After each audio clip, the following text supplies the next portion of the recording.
Jordan Bardella, et si c'était la fin pour lui au Rassemblement national? En tout cas, ça fait un an et demi même qu'on vous dit que entre Jordan et Marine Le Pen, à un moment donné, il y a une contradiction en termes de ligne, il y a une contradiction en termes d'électorat potentiel, une contradiction en termes de soutien, et il pourrait y avoir une scission au sein du RN. Et donc, ces derniers temps, notamment avec le fait que Marine Le Pen ait pu se présenter à la suite de son jugement, ça pose des questions dans le camp Jordan Bardella et dans ses soutiens sur est-ce qu'il faut continuer à soutenir Marine Le Pen, essayer de briguer un poste de Premier ministre pour Bardella, ou est-ce qu'il faut que Bardella fasse scission, ou est-ce qu'il faut soutenir quelqu'un d'autre que Bardella? Pour les soutiens de Bardella, ça pourrait très bien être de se dire bon, on a parié sur le mauvais cheval et on va soutenir au final un Retailleau, par exemple, ou une Sarah Knafo. On va parler de tout ça avec Chris parce qu'il y a des articles importants qui sont sortis, notamment sur Libération. Chris, est-ce que tu es chaud pour parler de tout ça, sachant que c'était toi qui nous annonçais cette théorie il y a un an et demi, hein. J'ai revu, tu sais, la CAPS Prophétie, la première, parce que alors, c'était une époque où on faisait des lives, on préparait moins. Tu sais, c'est pas pareil que ce qu'on fait maintenant sur Oui. YouTube, on prépare plus en amont. Puis il n'y a pas de montage. Donc, et Ouais, puis, en fait, quand tu es en live, tu as aussi la nécessité parfois de relancer, de dire un c'est peu des ça. conneries. Il y a un côté de déconcentration aussi par le chat, mais qui est cool, hein, mais qui est pas exactement le même travail, quoi. On a, Animation, quoi. voilà. On a industrialisé le truc, et c'est vrai qu'à l'époque, on faisait des caps où on improvisait, et souvent, on savait pas ce que l'autre ferait. Et là, je me rappelle de cette cap, je l'avais fait un peu surprise pour Padu. Et donc, il connaissait pas la prophétie. Et le coup de Jordan qui s'en va du RN, je me rappelle, t'étais comme le chat à l'époque, tout le monde en choc. Mais en fait, ça commence vraiment à se dessiner devant nous. Vous verrez demain, la capsule de demain revient. C'est une capsule du samedi qui vient un peu plus en profondeur avec tous les débats qu'il y a eu avec Jean-Philippe Tanguy, Sautarel, là, les Tabibian Ventos contre le RN et tout. Là, c'est intéressant. Mais du coup, là, on va vraiment montrer même vraiment de l'intérieur du RN. Pas, on va dire, c'est soutien Twitter, twittosphère, etc. Soutien à façon de parler, vous verrez. Là, c'est vraiment en interne. Ça commence vraiment à se dessiner parce que l'équipe de Jordan et Jordan lui-même s'attendaient vraiment à ce que Marine Le Pen soit condamnée, comme tout le monde, sauf une poignée d'irréductibles qui continuent à dire que Marine Le Pen serait candidate, pas dû, voilà. Alors, ils auraient dû regarder la patte du team, hein, ils auraient su comme ça directement que ça servait à rien de se préparer à être candidat à la présidentielle. C'est ça. Mais ça faisait partie du truc de le gars, comment il est monté et tout. Et tu disais tout à l'heure, il y a une différence de ligne. Moi, je crois qu'il y a pire que tout. Il y a une différence de carrière et de génération. Et c'est pour ça que la prophétie, elle existe. C'est aussi pour ça de montrer. Jean-Baptiste. Le gars dit, c'est parce que c'est un jeune Bardella, donc forcément il est un peu plus progressiste. Non, je voulais dire qu'en fait, Bardella, pour exister dans l'espace de droite nationaliste, raciste, etc., c'est la concurrence avec Marine Le Pen, c'est pas possible. Elle est encore là pour trop longtemps pour qu'il puisse avoir le premier rôle. Et lui, s'il veut jouer les premiers rôles, il doit l'abattre, quoi. Voilà. Et ça, c'est vraiment la clé souvent des combats générationnels dans les partis. C'est pour ça que tu vois des Corbière, Parce que les gens l'oublient, que Marine Le Pen, elle a moins de 60 ans, elle a genre oui. 57 ou un truc comme ça. Ouais, c'est ça. Donc ça se trouve, elle a 20 ans de politique encore. Et il n'a pas 20 ans à attendre. Bardella, dans 20 ans, il ne sait pas où il en est, quoi. Lui, il a envie de se présenter en 2027 ou même en 2032. Le truc, c'est que si Marine Le Pen se présente en 2027, elle se présentera en 2032, en fait. Bien sûr. Enfin, si elle garde la main sur le parti, donc il est baisé. Donc il a besoin de se créer un espace, quoi. Exactement. Et surtout, il faut bien comprendre que les gens disent il va attendre. Mais vous ne comprenez pas que vous pouvez pas être 20 ans numéro 2. Parce que quand vous êtes 20 ans numéro 2, quand à un moment donné on vous dit que vous êtes numéro 1, puis personne n'y croit. C'est la rocardisation, quoi. Tu vois, ou la jupéisation. Juppé s'est fait fumer par Fillon. Le type était le numéro 2 parfait de Chirac pendant tout le temps, brillant, etc.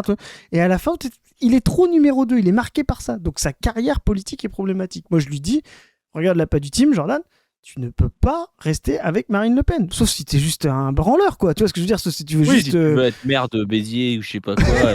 Non, mais c'est vrai, si tu veux, si t'as pas envie d'avoir un destin politique, tu vois. voilà, un destin politique de premier plan, tu peux rester numéro 2. Parce que même si là, Marine Le Pen, elle arrive au pouvoir, elle le met Premier ministre, elle lui fait faire le sale boulot, au bout de 2 ans, elle le vire, il est fini, tu vois. C'est mort après. Il est Édouard Philippe, quoi. Et je vous le dis, même si elle arrive première, elle ne mettra pas Premier ministre. Ce sera Chenu ou Jean-Philippe Tanguy, et vous allez comprendre pourquoi. C'est parce que ce type, non seulement était de moins en moins crédible, et de moins en moins loyal, donc il devient un poids, il va être un poids pendant la campagne plutôt qu'une aide.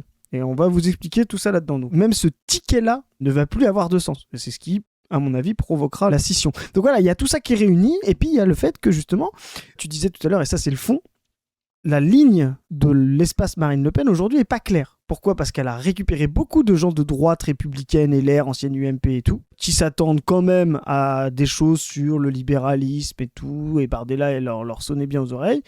Et puis elle est anti-système, et puis elle est pas tout à fait anti-système, et puis maintenant, elle est concurrencée par de l'anti-système par Jean-Luc Mélenchon.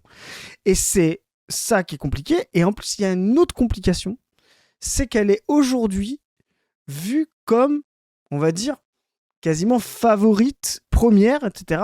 Et elle doit faire campagne, voilà, pour montrer son projet. Ce qu'elle ne faisait jamais avant.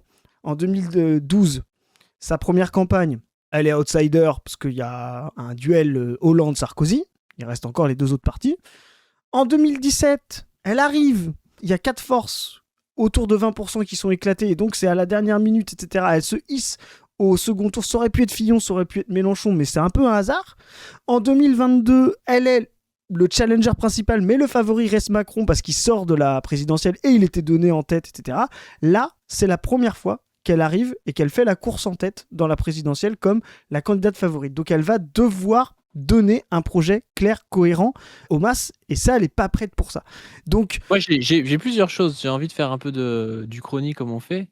Est-ce qu'en fait, la meilleure chance de Mélenchon, c'était pas 2017, tu vois? Est-ce que c'était pas le seul à pouvoir battre Macron en 2017, tu vois? ah bah c'est sûr. Parce que Macron passait pour une sorte de hollandiste un peu de droite. Je suis pas sûr que la droite aurait voté Macron contre Mélenchon. Tu vois, est-ce que, en tout cas, les Le Penistes, je pense pas qu'ils auraient voté Macron contre Mélenchon. Ça aurait vraiment, vraiment pu être serré et il n'était pas diabolisé en plus. En 2022, il pouvait gagner, mais ça, il me semble que c'était peut-être plus compliqué qu'en 2017 quand même. Ouais, en 2017, s'il y allait, il aurait pu loin. passer.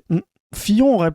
Est-ce que la question, c'est est-ce que Fillon aurait pu battre Macron ? Parce qu'ils n'étaient pas si loin non plus, tu vois, parce que c'est difficile à trancher. Mais je pense que Macron gagnait contre Fillon, gagnait contre Marine Le Pen. En fait, il était peut-être plus prenable par Mélenchon. Bah, t'avais un combat effectivement droite-gauche qui se dessinait un peu clair, quoi. Tu vois, t'avais pas un combat populiste comme on a eu en 2017, quoi. Ouais, mais Mélenchon pouvait gagner en 2022 aussi, quand j'y pense. Hein. Ouais, c'est sûr. Il aurait pu gagner en 2022 aussi. Hein, mais c'est vrai qu'en 2017, il avait un élan, quoi.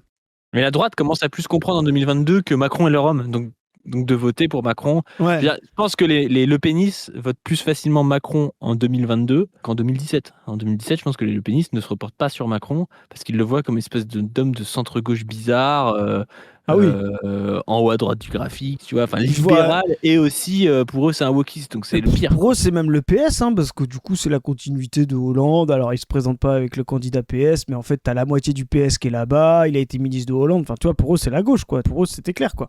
Donc, et j'avais une autre réflexion, c'était par rapport à, tu dis Bardella il sera pas Premier ministre, est-ce qu'au fond il n'y a pas plus de chances de voir dans un gouvernement de Marine Le Pen Marion Maréchal Le Pen que Jordan Bardella? Bien sûr. Parce qu'elle va apporter un autre type de droite, peut-être les Zemmouriens, des trucs comme ça, c'est la famille aussi, tu vois. Et est-ce que Bardella, il n'y a pas de forte chance qu'il soit tricard en fait dans cette histoire? Tu dis un truc très intéressant, parce que Knafo essaye je pense que c'est Knafo qui va aller, ça commence à se dessiner.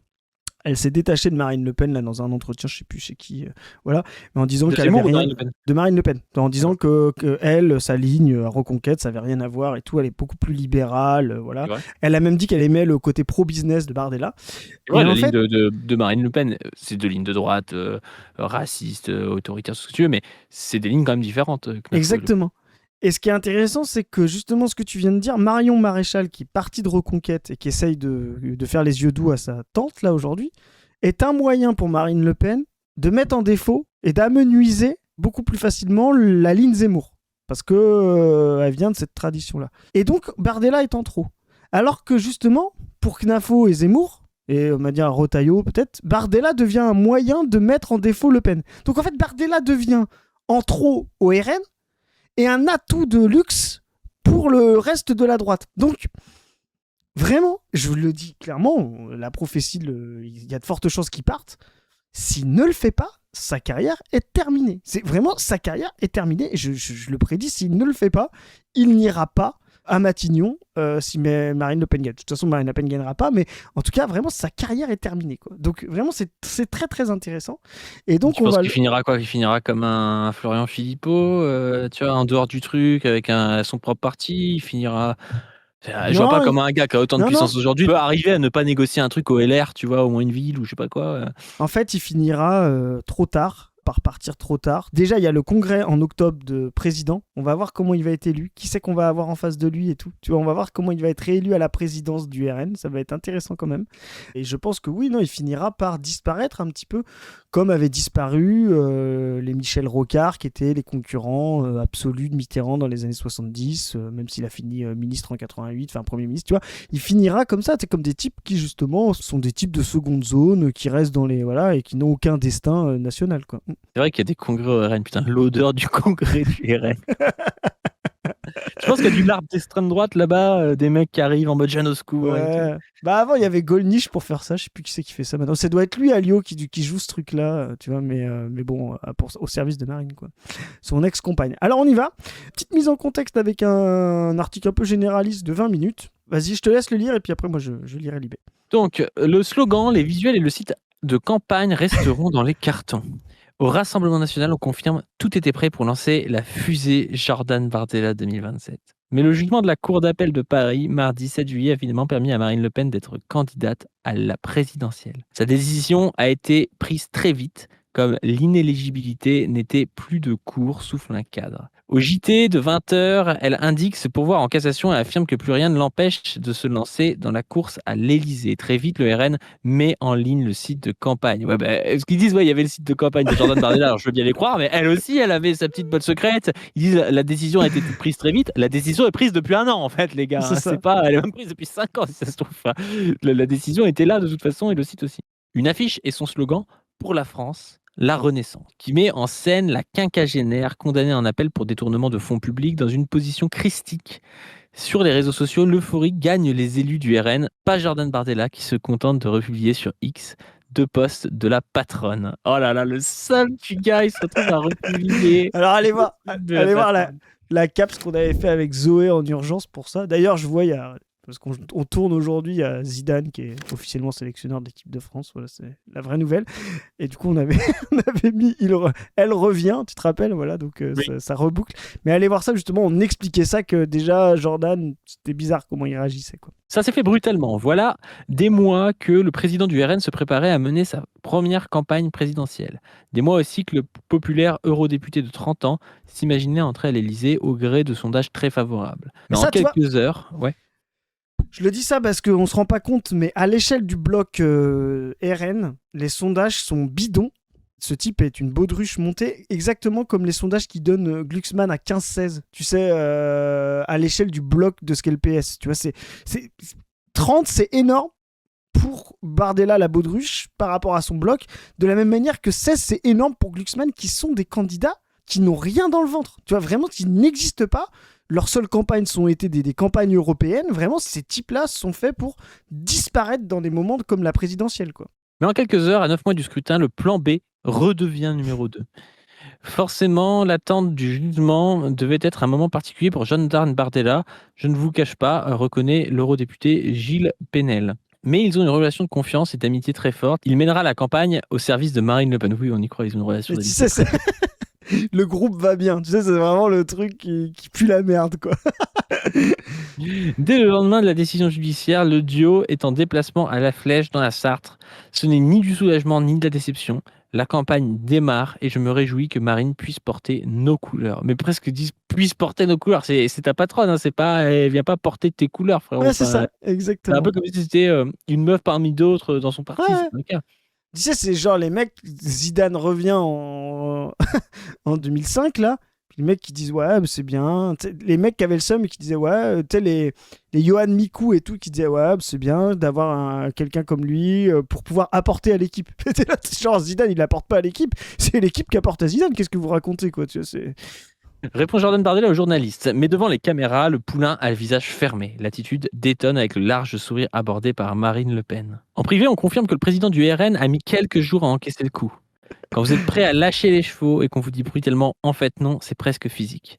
Il y a un relâchement de la tension. Ça s'est fait un peu brutalement. Il n'y a pas eu d'atterrissage, assure un proche de l'élu du Pas-de-Calais. Mais pour le coup, ce n'était pas candidat ou rien, c'était candidat ou Premier ministre, ajoute-t-il. La désillusion affichée interroge toutefois sur son rôle dans la future campagne.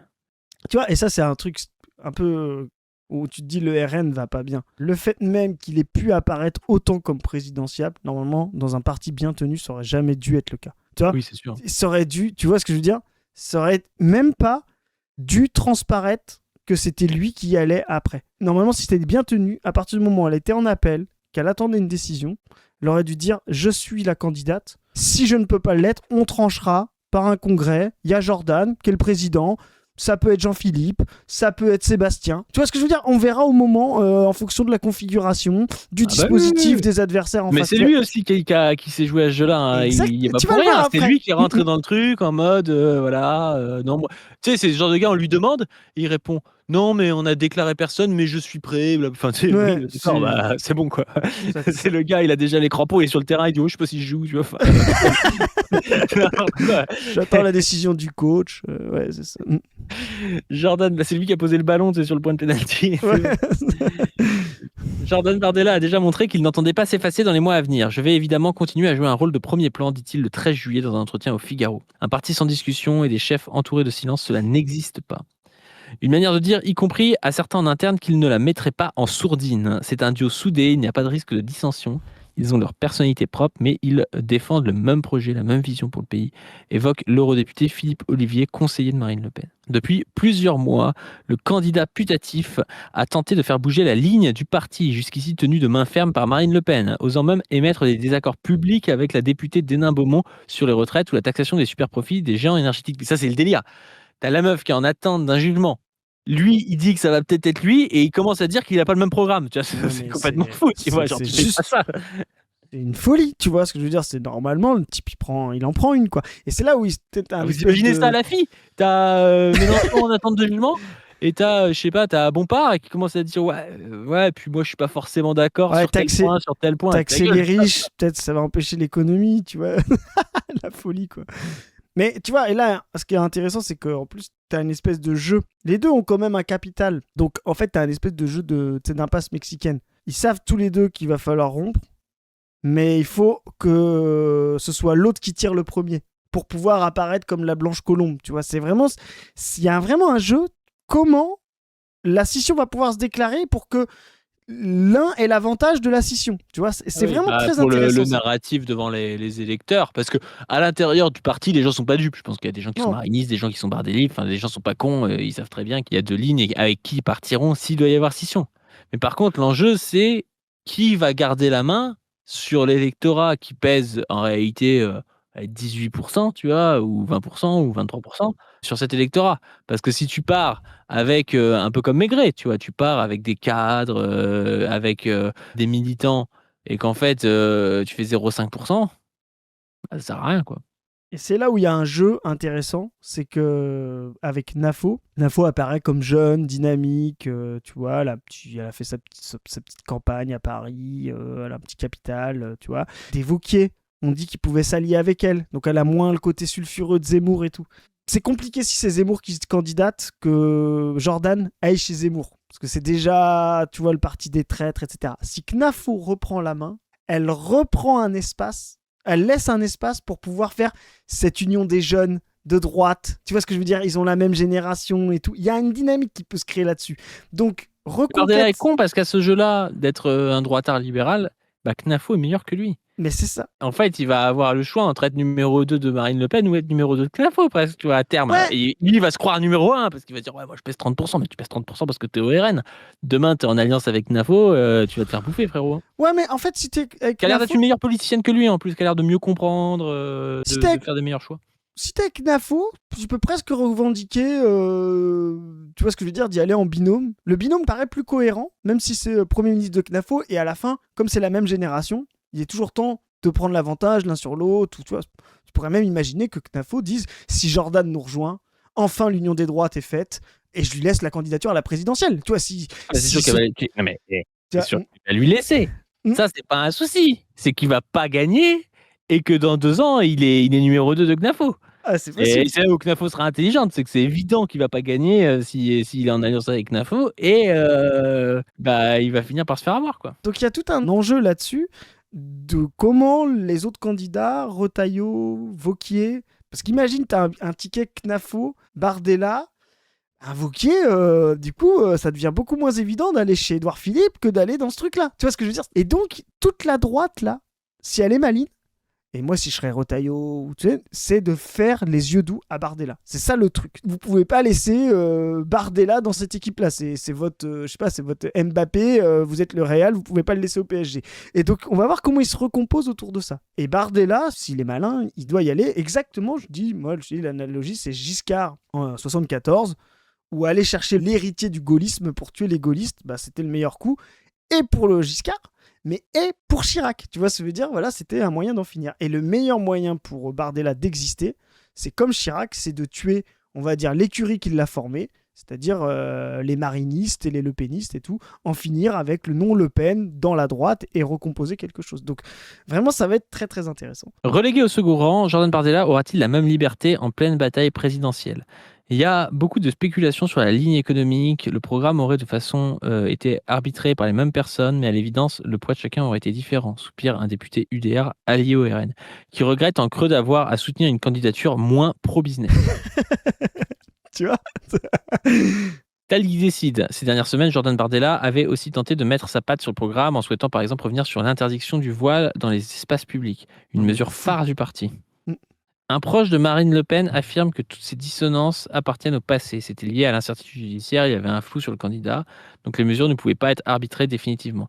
Tout ça va rentrer dans l'ordre, tranche-t-il. Les cadres du mouvement se réunissaient d'ailleurs au nouveau siège du parti jeudi 16 et vendredi 17 juillet pour un séminaire centré sur le projet présidentiel. Une réunion à huis clos pour aplanir aussi les sujets de crispation entre les deux têtes du parti.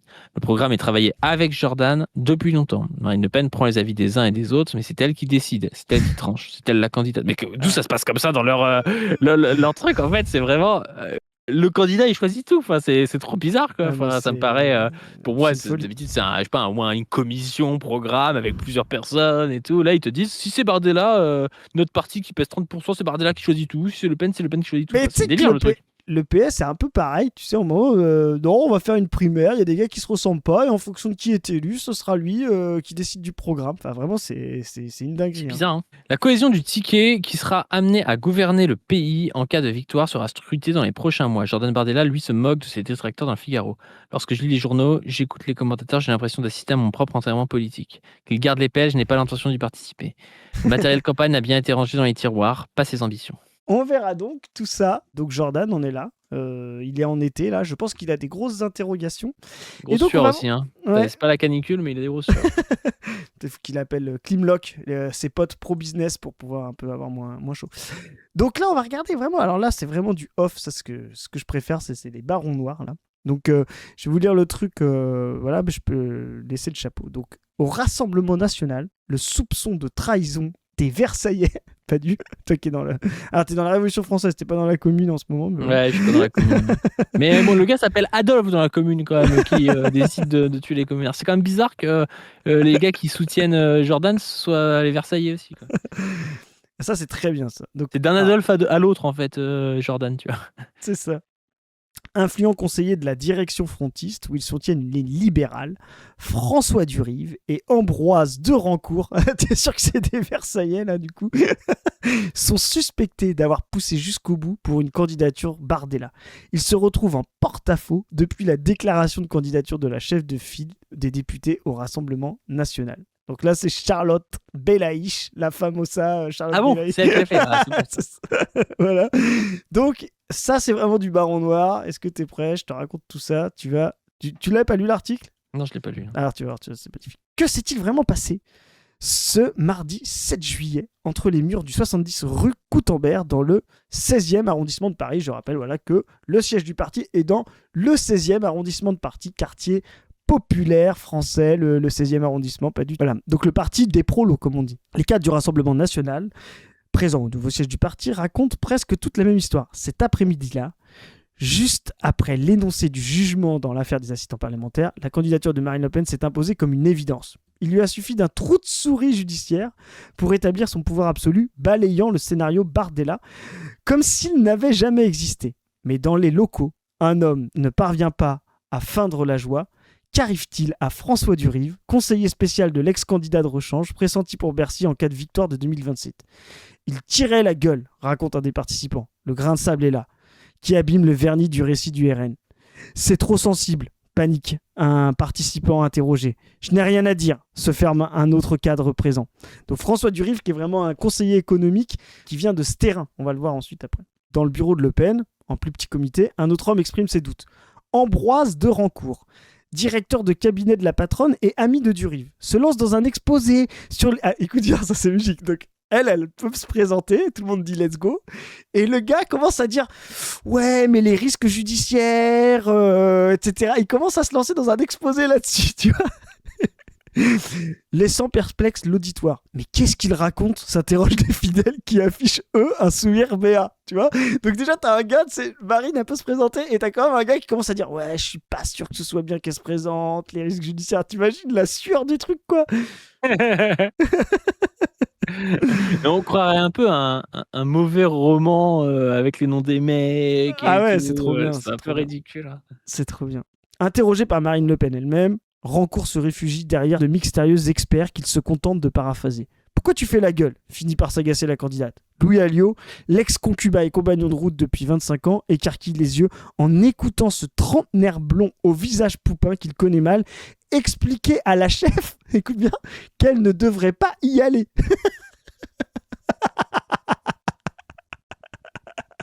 Ah, sûr, quoi. Donc tu vois, vraiment...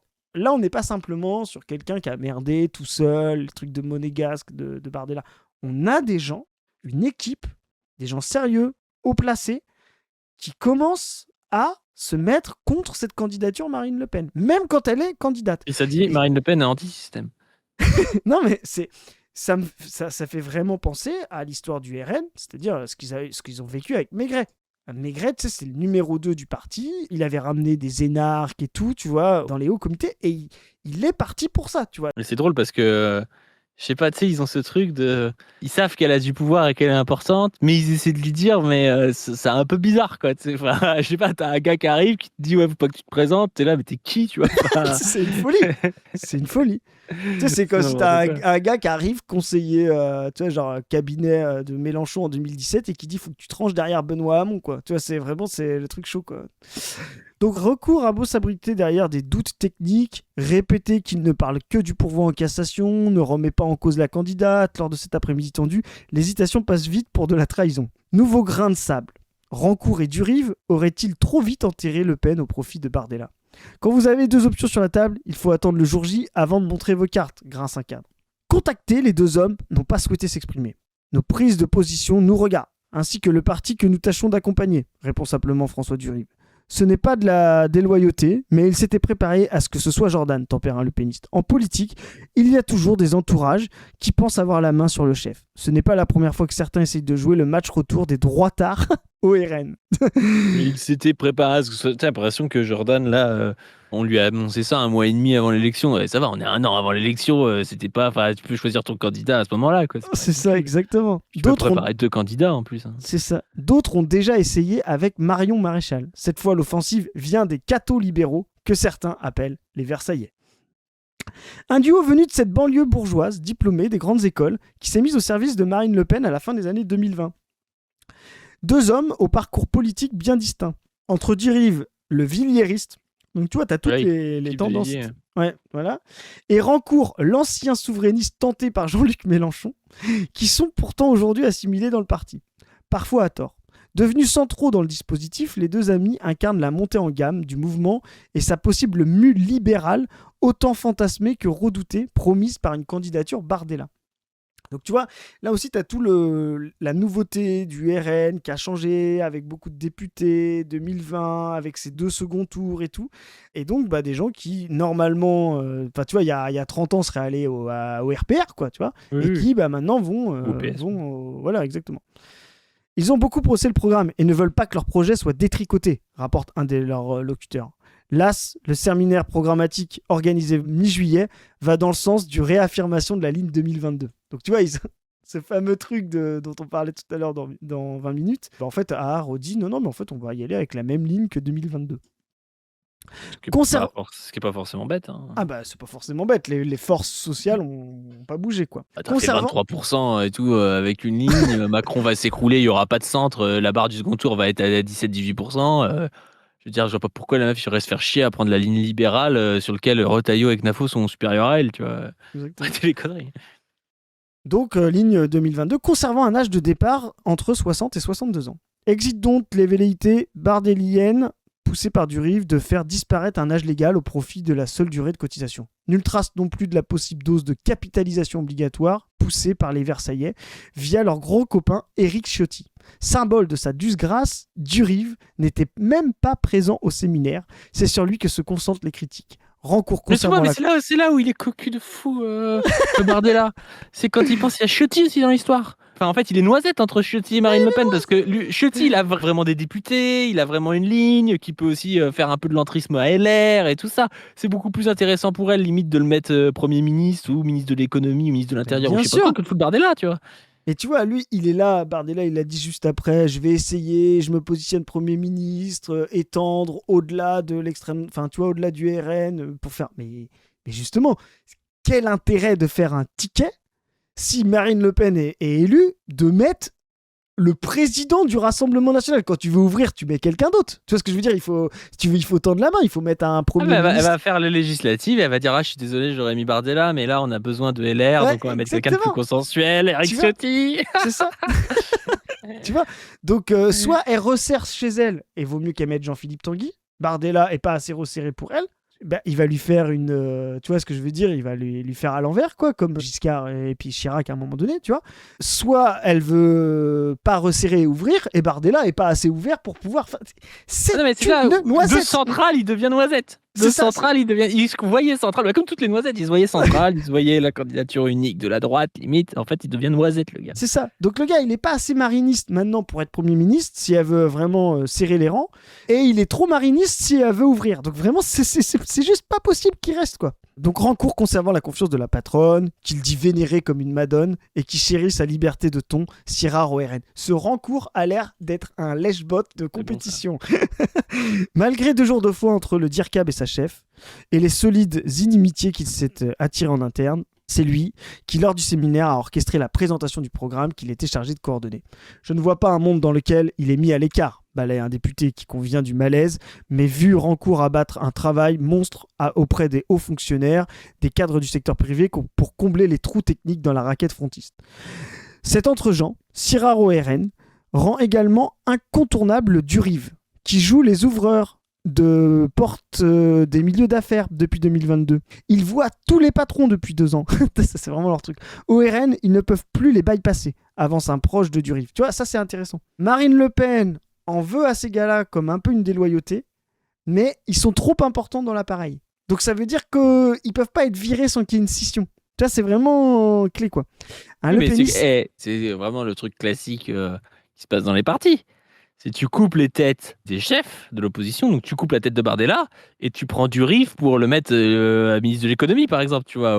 Et là, du coup, en fait, tu récupères le réseau Bardella à l'intérieur du parti, tout en ayant fait bien comprendre à Durive que s'il a trouvé trop loin, c'est son tour à lui aussi, quoi. Enfin, là, Bardella, il est dans une situation de merde. Hein. Et moi, je comprends, eux, ils parlent business avec des patrons toute la journée, c'était plus facile de leur vendre Bardella que de leur vendre Le Pen. Hein. Ouais, c'est ça. Le Peniste, en avance, on a besoin de tout le monde. Et ce, d'autant plus, selon nos informations, l'ex numéro 2 du milliardaire racialiste Pierre-Édouard Stérin est chargé de la délicate mission du financement de campagne et du prêt éternel récif sur lequel Marine Le Pen a encore manqué de s'écraser en 2022. Donc là, elle est soutenue par le gouvernement, hein, je rappelle, hein, c'est pas par hasard. Le gouvernement adore Marine Le Pen, parce que c'est un candidat facile à battre.